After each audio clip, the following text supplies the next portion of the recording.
4월 21일 수요일 5분 말씀입니다. 오늘 본문은 출애굽기 9장 13절부터 35절까지의 본문입니다. 일곱 번째 재앙이 펼쳐지는데, 재앙이 펼쳐지기 전에 공식처럼 하나님께서 모세를 통해서 말씀하시죠. 내 백성을 보내라. 그들이 나를 섬길 것이니라.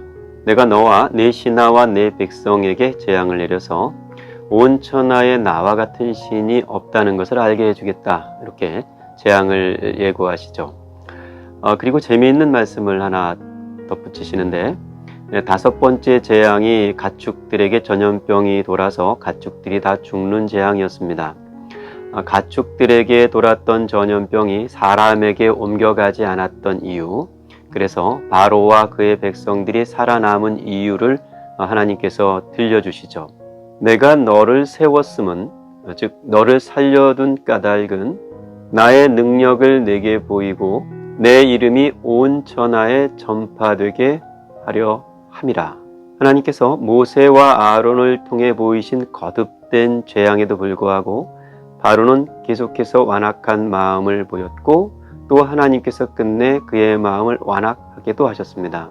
이 모든 일을 통해서 하나님의 하나님 되심, 여호와가 어떠한 분이심을 드러내시고 알리시고, 그래서 온 천하에 여호와 하나님의 이름이 전파되게 하시려는 것이었죠.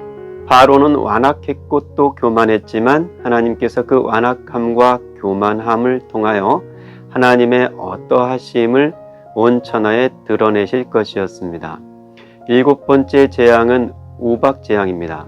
하나님께서는 이 우박 재앙에 관하여는 바로에게 예고를 해주시고 대비할 기회를 주십니다. 백성들에게 큰 우박이 내릴 거고 애굽 역사에 있어서 보지 못한 재앙이 내릴 터이니 들에 있는 가축을 집으로 들이라는 겁니다. 하지만 아마 바로는 백성들에게 이 소식을 전하지 않았을 겁니다. 다만 바로의 궁전에 있는 신하들 중에 하나님의 말씀을 두려워하는 자들은 들에 있는 가축을 자기 집으로 들였고, 하나님의 말씀을 마음에 두지 않았던 자들은 그냥 내버려 두었습니다.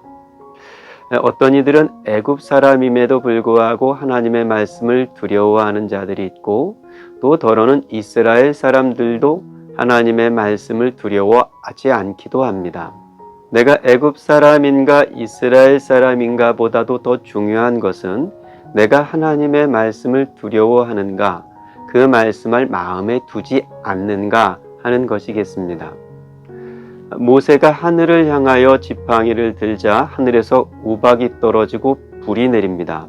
불이 내렸다는 건 번개, 벼락이 같이 쳤다는 이야기죠. 우박과 벼락이 애굽 전역에 쏟아집니다. 들에 있던 가축과 또 채소들이 성할 리가 없죠. 다만 이스라엘 사람들이 머물고 있었던 고센 땅에는 우박과 번개가 떨어지지 않았습니다.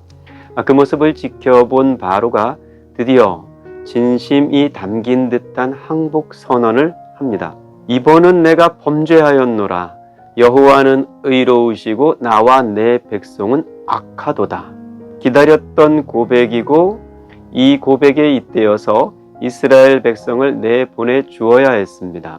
하지만 그 마음이 진심이 아니었든지 혹은 진심이어도 지킬 의지가 없었던 바로였어요. 그래서 모세는 그 마음을 간파하고 이렇게 말합니다. 그러나 왕과 왕의 신하들이 하나님을 두려워하지 않을 줄 내가 아나이다. 그럼에도 불구하고 하늘을 향하여 지팡이를 내밀고 우박 재앙을 거두어 드립니다. 그 까닭은 바로와 그의 신하들이 이 온 세상이 여호와께 속해 있다는 것을 똑똑히 알게 해주려는 것이었습니다. 우박과 번개가 그쳤습니다.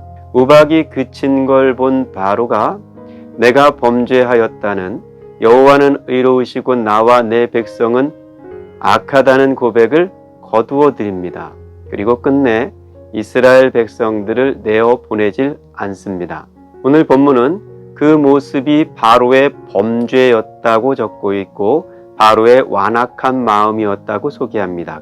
그리고 그와 그의 신하가 똑같았다고 적어두고 있습니다. 바로와 바로의 신하들은 똑같은 사람들이었습니다. 그들은 완악하기에 똑같았고 범죄하기에도 똑같았습니다. 우리는 누구와 똑같은 사람이어야 할까요? 하나님과 똑같은 우리 주 예수 그리스도와 똑같은 사람들이어야겠습니다. 바로의 신하들이 바로와 똑같았듯이 하나님의 자녀된 우리도 하나님과 똑같은 모습으로 이 하루를 살아갈 수 있다면 더할 나위 없는 복된 한 날이 될 것입니다.